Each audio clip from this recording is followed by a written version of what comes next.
तो communication skills के 8वें class में आपका बहुत बहुत स्वागत है। पहले हम पहला 2 मिनट में ये याद दिला दें कि हम लोग अभी तक किस किस टॉपिक पे बात किए हैं, और फिर आज के क्लास को हम लोग शुरू करते हैं। तो हम लोग क्लास 1 में हम लोग बात किए हैं बेसिक्स ऑफ इफेक्टिव कम्युनिकेशन के ऊपर। दूसरा क्लास में हम लोग बात किए हैं मास्टरिंग बॉडी लैंग्वेज के ऊपर।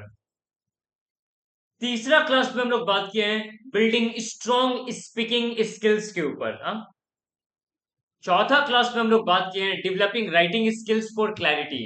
अपने राइटिंग स्किल्स को किस तरीके से बेटर बनाया जाए। हाँ, जिस तरीके से मैं जैसा भी आपका राइटिंग स्किल्स है, अगर इस वीडियो को आप देखते हैं तो आपका राइटिंग स्किल एक नए स्तर पे आ जाएगा। ये हम लोग चौथा नो क्लास में बात किए। पांचवा क्लास में हम लोग बात किए हैं active listening and critical thinking के ऊपर। एक्टिव लिसनिंग, बोलने का कला तो हर जगह सिखाया जाता है, सुनने का सबसे महान कला है।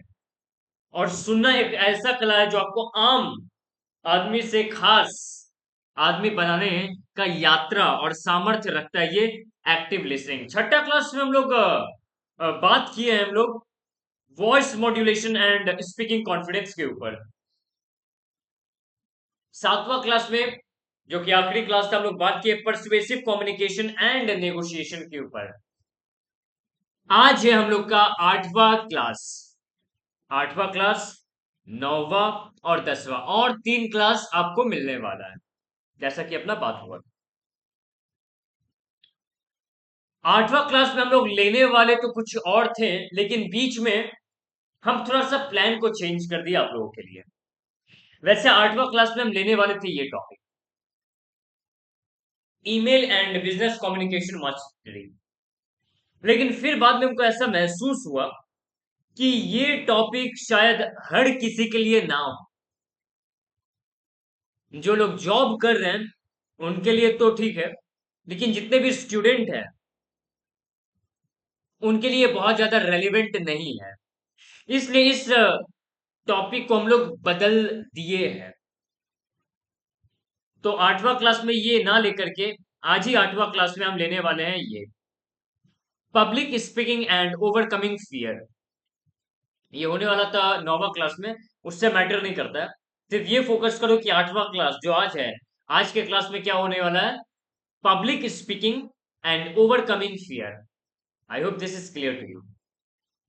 तो आइए शुरू करते हैं आज के इस क्लास को, and I hope you are ready with your pen and paper. So let's start.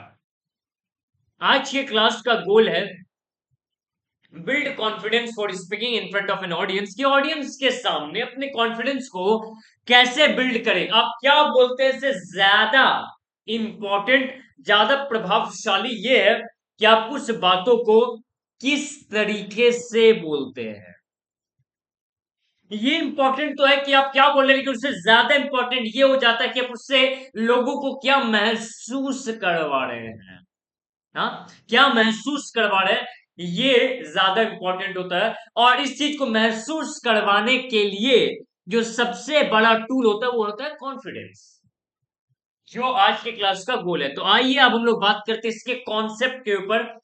अगर आप इस कॉन्सेप्ट को अपने बैक ऑफ द माइंड रख लेते हैं तो आप जब पब्लिक स्पीकिंग करेंगे, ऑडियंस को जब आप फेस करेंगे, ऑडियंस के सामने जब आप बात करेंगे, ऑडियंस के सामने जब अपना मैसेज पहुंचाएंगे, ऑडियंस के सामने जब आप अपने बातों को रखेंगे, अपने भाव को रखेंगे, जब बोलेंगे, तो आपको खुद में एक डिफरेंस दिख जाएगा। तो आइए आते हैं पहला कॉन्सेप्ट के ऊपर, जो कि है ये ओवरकमिंग फियर। हाँ, ओवरकमिंग फियर कहते हैं इस पूरे पृथ्वी पे जो सबसे बड़ा, दुनिया का सबसे बड़ा जो डर है, वो डर है मौत का डर, जिससे हर कोई नर्वस हो जाता है एंड डर लगता है। मौत का डर सबसे बड़ा डर है। लेकिन मौत के बाद ये रिसर्च किया गया कि सबसे बड़ा डर किस चीज का है, तो निकल के आया वो है पब्लिक स्पीकिंग का डर। जब तुम लोग गूगल करोगे तो तुमको ये मालूम भी चलेगा कि ग्लोसोफोबिया कहते हैं इसको।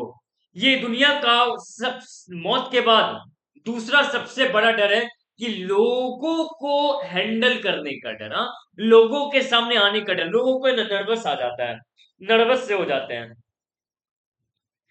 पैर कांपने लगता है, हार्ट बीट है ना बढ़ जाता है उसका, कान है ना पूरा लाल हो जाता है, चेहरा पे पूरा गर्म हो जाता है,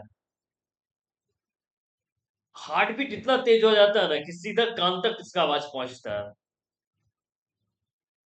नर्वसनेस का ये सब साइन है। जब बोला जाता है कि लोगों के सामने बोलने के लिए, तो समस्या ये आ जाता है कि बहुत से लोग तो डर जाते हैं और बहुत से लोग शाई फील करने लगते हैं। हाँ, अरे नहीं नहीं, लोग क्या सोचेगा, हाँ, लोग क्या बोलेगा, लोग क्या सोचेगा, लोग क्या बोलेगा, लोग। और वो जिसके बारे में ये सोचा जा रहा है कि वो लोग क्या सोचेगा, वो भी यही सोच रहा है कि उसके लिए दूसरा कोई क्या सोचेगा। तो आपके लिए जरूरी है कि इस फियर को ओवरकम करना। ओवरकम करिए फियर को, कैसे कर सकते हो बता दे रहे हैं। जब भी आपको डर लगे, ध्यान से सुनो, जब भी डर लगे, जब भी आपका हार्ट बीट तेज हो रहा हो, तो हमेशा गहरा गहरा सांस लिया करो। गहरा सांस लो। जब तुमको मालूम है कि कुछ समय के बाद, कुछ टाइम के बाद तुम्हारा नंबर आने वाला है बोलने के लिए, गहरा गहरा सांस लो। ये है पहला तरीका। दूसरा, कि लोगों के सामने बोलने से पहले, ऑडियंस के सामने बोलने से पहले, ऑडियंस को पहले जानो कि ऑडियंस है कौन। अगर ऑडियंस बच्चा है, 5 क्लास 4 क्लास वाला बच्चा है, तो तुमको अपने बातों को उस तरीके से रखना पड़ेगा कि वो लोग समझ पाए। फिर बातों में थोड़ा सा बच्चापन आपको लाना पड़ेगा, एग्जाम्पल आपका बच्चा वाला होना चाहिए। आपका पूरा प्रेजेंटेशन में एक नया स्ट्रक्चर आ जाएगा। खाली ये पता कर लेते कि ऑडियंस कौन है, नीड क्या ऑडियंस का। आपको ये मालूम चल जाए कि आपका जो ऑडियंस है वो पेरेंट्स है, पेरेंट्स से बात कर रहे हैं, तो आपका स्ट्रक्चर बदल जाएगा, वहां पे बच्चा वाला एग्जाम्पल नहीं चलेगा। फिर वहां पे आपको उनके हिसाब से कुछ एग्जाम्पल को बताना होगा। तो किसी के सामने बोलने से पहले आपको देखना पड़ेगा कि ऑडियंस कौन है। कई बार ऐसा भी होता है कि जो ऑडियंस होता है ना वो मिक्स्ड ऑडियंस है। मिक्स ऑडियंस का मतलब उसमें स्टूडेंट भी है, उसमें टीचर भी है, उसमें पेरेंट्स भी है, उसमें ये भी है, उसमें वो भी है, सीनियर भी है, जूनियर भी है। तो फिर आपको अपने बातों को उस तरीके से डिजाइन करना पड़ता है कि वो बात हर किसी के लिए इंपॉर्टेंट हो सके, हर किसी के लिए एप्लीकेबल हो सके। इस तरीके से अपने बातों को आपको रखना है। तीसरा, क्राफ्टिंग अ पावरफुल ओपनिंग। जब भी आप अपना बात करने पे आए, जैसे आपका लाइन शुरू होने वाला है, जैसे बात करने का मौका आ गया, अपना पहला 1 मिनट को इस तरीके से रखना कि सबका अटेंशन को होल्ड कर ले। हाँ, सबके अटेंशन को होल्ड कर लेना। पहला 1 मिनट हर किसी के लिए यादगार हो जाता है। ओपनिंग बहुत यादगार होना चाहिए। इनफैक्ट पूरे प्रेजेंटेशन में दो चीज सबसे ज्यादा इंपॉर्टेंट होता है, जो यादगार होता है, जो लोगों को याद रह जाता है। एक तो ओपनिंग हो गया, कि आप शुरुआत कैसे किए थे, बोले क्या थे। और दूसरा क्लोजिंग हो जाता है। क्लोजिंग, लास्ट में क्या बोले, और उसके बाद खत्म हो गया। ये जो ऑडियंस है ना, सोचो ऑडियंस को सारा बात याद रहता है। हाँ, सारा बात ऑडियंस याद रखता है? नहीं, वो सिर्फ कुछ बातों को याद रखता है, और उस कुछ बातों में ओपनिंग का बहुत इंपॉर्टेंस हो जाता है। ओपनिंग डिसाइड करता है कि वो आपका आने वाला पूरा जो भी आप अपना बात बोलने वाला है, प्रेजेंटेशन देने वाले हैं, जो अपने बातों को रखने वाले हैं, उसको कितना ध्यान से सुनेगा, ये पहला 1 मिनट में डिसाइड हो जाता है। तो इसलिए पहला 1 मिनट में कुछ ऐसा आपको हरकत करना है कि आप उसके अटेंशन को होल्ड कर पाए। अब आते हैं चौथा पॉइंट में।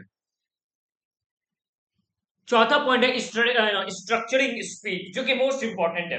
और ये काम आपका आसान ऐसे भी हो जाएगा अगर आपको ये मालूम चल जाए कि आप किसके लिए अपने बातों को रख रहे हैं। आपका ऑडियंस कौन है, बच्चा है, कोई पेरेंट्स है, कोई मेच्योर आदमी है, कोई इमेच्योर है, कोई सेमी मेच्योर है, किसके लिए आप बोलने जा रहे हैं, ये समझ में आ जाने के बाद आपका स्ट्रक्चर में ऐसे भी सपोर्ट आ जाता है। और सपोर्ट में आ जाने के बाद अपने बातों को आपको इस फॉर्मेट में रखना है। पहले अपना इंट्रोडक्शन, बॉडी जो आपका बीच का कंटेंट है, एंड फाइनली कंक्लूजन। ये सारा बात हम लोग पीछे भी कहीं ना कहीं आपको ना हिंट्स देते हुए हम लोग आ रहे हैं। पांचवा जो पॉइंट निकल के आता है वो है using humour effectively, engage and relate with the audience. कुछ आपको ऐसा अपने बातों में, अपने प्रेजेंटेशन में कुछ ऐसा रखना है जिससे लोग आपको कनेक्ट कर पाए, आपको फील कर पाए, आपको अपने जैसा समझ पाए। ऑडियंस को ऐसा लगे हाँ यार ही इज, जो सामने बोल रहा है इज वन ऑफ अस, हम ही लोग में से जैसा कोई है, ऐसा उसको फील आना चाहिए। तो ये फील करवाना भी एज अ स्पीकर है, ये आपका जिम्मेदारी है। क्लियर? छठा पॉइंट को सुनो, इंगेजिंग Q&A टेक्निक्स। एक अच्छा प्रेजेंटेशन उसी को माना जाता है जहां पे जो ऑडियंस है उसको भरपूर मौका मिल रहा है कि अपने बातों को पूछ पाने का। आपको ऐसा सा माहौल को क्रिएट करना है, ऐसा सा माहौल को बनाना है जहां पे ऑडियंस आपके साथ इंटरेक्ट कर पाए, जहां पे ऑडियंस अपना क्वेश्चन को बेझिझक आपसे पूछ पाए।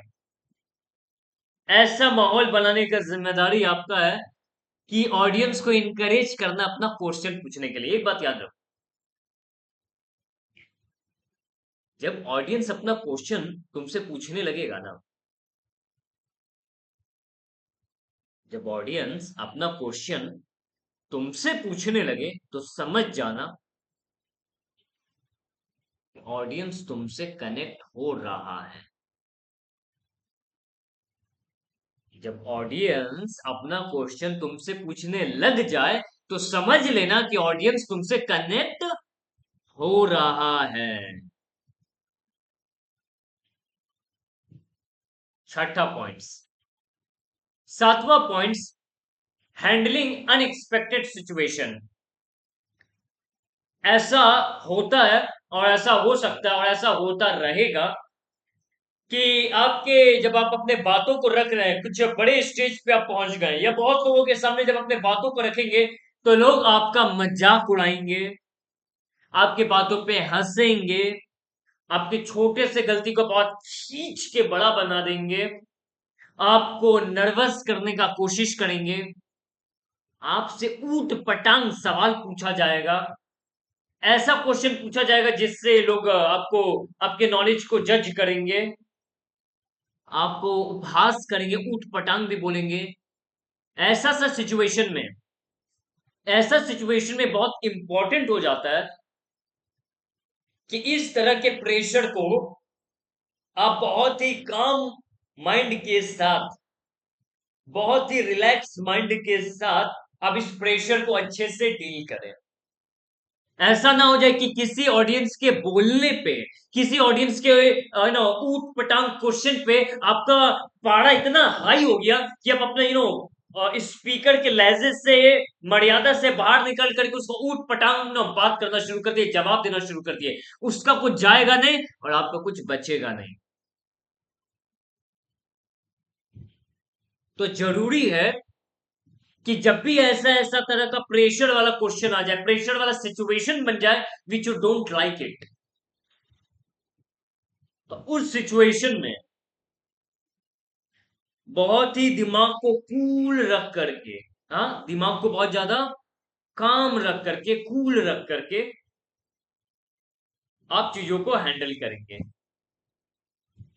ये है आपका सातवां पॉइंट। अगला point, 8 number, time management in speech, stay with in allocated time.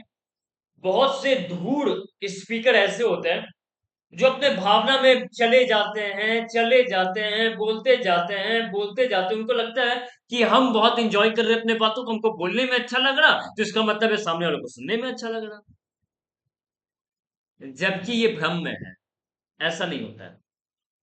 बोलने वाले को भले अच्छा लगता है, सुनने वाले को उतना ज्यादा अच्छा नहीं लगता जैसा वो सोच रहा है। तो अपने बातों को एक टाइम फ्रेम के अंदर खत्म कर देना बहुत इंपॉर्टेंट है। टाइम डिसाइड कर लो कि कितने देर में तुम्हारा ये स्पीच खत्म होना चाहिए, और फिर उतने देर में उस स्पीच को फिनिश कर लेना तुम्हारा जिम्मेदारी है। पॉइंट नंबर 9 जो है using visual aids, add impact and maintain focus. प्रयास करिए जिस टॉपिक पे आप बोल रहे हैं, जो समझाना चाहते हैं, उसको इस तरीके से डिजाइन करके बोलना कि सामने वाले के दिमाग में एक फोटो सा चलना शुरू हो जाए, और किसी के दिमाग में आपके बोलने पे फोटो चलना, ये एक बहुत अच्छा साइन है कि हाँ यार, एक आप बहुत अच्छे स्पीकर है। तो ये है 9 नंबर पॉइंट। और आज का आखिरी पॉइंट है कि पोस्ट स्पीच रिफ्लेक्शन। एक वही स्पीकर प्रोग्रेस करता है जिसको भूख है फीडबैक का, जिसको भूख है फीडबैक का, और फीडबैक सुन लेने के बाद उसको इंप्लीमेंट करके अपना सारा गलती को ठीक करने, ये एक महान स्पीकर का पहचान है। इवन ये स्पीकर छोड़ो, किसी भी पोजीशन में, किसी भी पोस्ट पे क्यों ना हो, किसी भी पोजीशन में, किसी भी पोस्ट पे क्यों ना हो, फीडबैक पे काम करना आपको एक नेक्स्ट लेवल पे पहुंचाता है। हाँ, नेक्स्ट लेवल पे पहुंचाता है ये फीडबैक पे काम करना। तो इस पे काम करिए। पूरा लेक्चर दे देने के बाद, पूरा प्रेजेंटेशन दे देने के बाद, अपने रिकॉर्डिंग हो सके तो सुने, या फिर ऑफलाइन अगर कर रहे हो तो किसी भी अपने फ्रेंड्स पे जिससे आपका बनता है उससे जाकर के पूछो कि कैसा रहा, उसमें क्या क्या कमी था, 2-3 कमी को नोट करो, ध्यान दो कि हाँ यार कमी तो था, और अगले बार उस कमी को ऐसा करो कि ये गलती दोबारा ना दोहराया जाए। क्लियर? बहुत लोग फीडबैक सुनना तो चाहते हैं लेकिन सुन नहीं पाते हैं।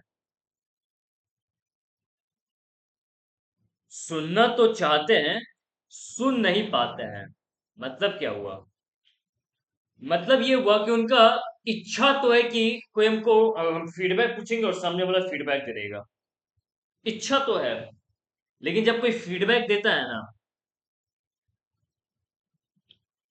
अंदर से उनका किडनी और फेफड़ा में वोमिटिंग आ स्टार्ट हो जाता है। फैक्ट है ये।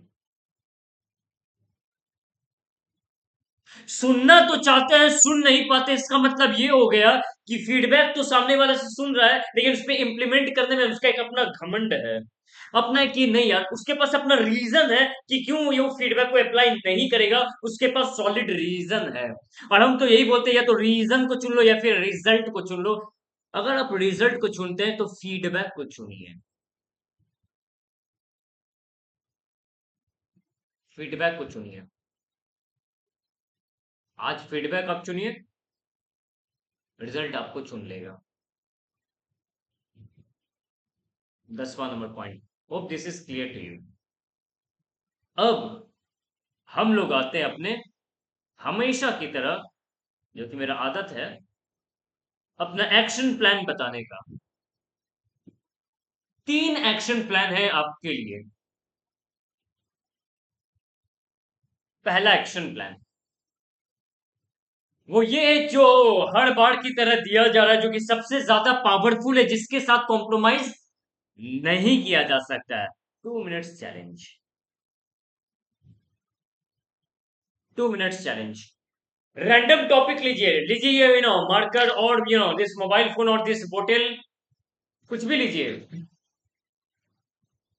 2 मिनट का कोई भी रैंडम टॉपिक को लीजिए, और रैंडम टॉपिक लेने के बाद 2 मिनट उस पर लगातार बोलिए, लगातार। आईने के सामने, मोबाइल के सामने, जैसे भी हो, लेकिन 2 मिनट लगातार बोलिए। आपको मालूम चलेगा कि आपके बातों में कहाँ कहाँ कमी हो रहा है, कहाँ कहाँ आपको ध्यान देने का और उसमें कसरत करने का जरूरत है, ये मालूम चलेगा। एक्शन प्लान जो होता है ना, वो सारे कॉन्सेप्ट का निचोड़ होता है। एक्शन के साथ बने रहना है। ये था आपका पहला एक्शन प्लान, जो कि कुछ नया नहीं है, जो कि देते आ रहे हैं वो इसलिए क्योंकि इसके साथ कॉम्प्रोमाइज नहीं किया जा सकता, इंपॉर्टेंट है ये। अब आते हैं दूसरा, इम्प्रॉम्प्टू स्पीकिंग प्रैक्टिस। कभी अगर मौका रहा तो हम दिखाएंगे कि इनप्रॉम्प्टू स्पीकिंग प्रैक्टिस कैसे करते हैं। इनप्रॉम्प्टू का मतलब क्या होता है कि लगातार कोई भी रैंडम वर्ड ले लेना, रैंडम वर्ड के ऊपर ही लगातार ऐसा कुछ बोलना जो कि प्रेजेंटेशन ओरिएंटेड दिखे। इनप्रॉम्प्टू कहते हैं, मतलब बिना प्लानिंग के किसी भी टॉपिक के ऊपर लगातार बोल देना। महान स्पीकर का ये पहचान है। महान स्पीकर का ये पहचान है, जो कि आप भविष्य में बनने वाले हैं। करें लगातार किसी भी वर्ड को ले लो, 1 मिनट 2 मिनट लगातार उस पे बोलते जाइए, बोलते जाइए, बोलते जाइए। ये पहचान है एक। क्लियर। और अब आखिरी एक्शन प्लान, आखिरी, सेल्फ फीडबैक ऑन रिकॉर्डिंग्स। अपने, देखो, सीखने का सबसे फास्ट तरीका क्या है? अपने आप को सुनो, अपने आप को देखो, अपने आप को जज करो, अपने में कमी निकालो। हाँ, अपने में कमी निकालो, लोगों को बोले कि इसमें कुछ अपना प्लस बताने, कुछ माइनस बताने, कुछ स्ट्रेंथ बताने, कुछ वीकनेस बताने। अगर स्ट्रेंथ है तो उसको बार बार रिपीट करते जाना, रिपीट करते जाना, रिपीट करते जाना। और अगर कुछ वीकनेस निकल के आता तो उसके ऊपर काम करना है। खुद भी जब अपने आप को देखते हो, सुनते हो, तो ये देखो कि कमी कहाँ कहाँ कहाँ कहाँ पे की है, और उसके ऊपर काम करिए। ये अगर आप 1 महीने प्रैक्टिस कर लेते हैं तो आप साधारण स्पीकर से महान स्पीकर के गिनती में आप आ जाते हैं। तो ये है आपका, ये था आपका 10 पॉइंट और 3 एक्शन प्लान। 10 पॉइंट आपको दिमाग में रखना है, इसलिए क्योंकि 3 एक्शन प्लान को आपको सामने लाना है। तो इस 3 एक्शन प्लान को सामने लाने के लिए 10 कॉन्सेप्ट पे आपका सॉलिड कमांड होना चाहिए। राइट। आज के इस वीडियो में इतना ही। अब हम लोग 8वां क्लास हो चुका है, 9वां और 10वां जो 2 क्लास बाकी है। अगले क्लास में हम लोग बात करने वाले हैं हैंडलिंग डिफिकल्ट कॉन्वर्सेशन के ऊपर। और उसके बाद जो 8वां क्लास में हम लेने वाले थे, वो हम कुछ थीम ऐसा बनाएंगे जिसमें आपको बहुत ज्यादा फायदा हो। आज का क्लास हो गया। अब हम लोग नेक्स्ट क्लास में बात करेंगे डिफिकल्ट कॉन्वर्सेशन के ऊपर। इस क्लास में इतना ही, मिलते हैं अगले क्लास में इसी टाइम पे। धन्यवाद।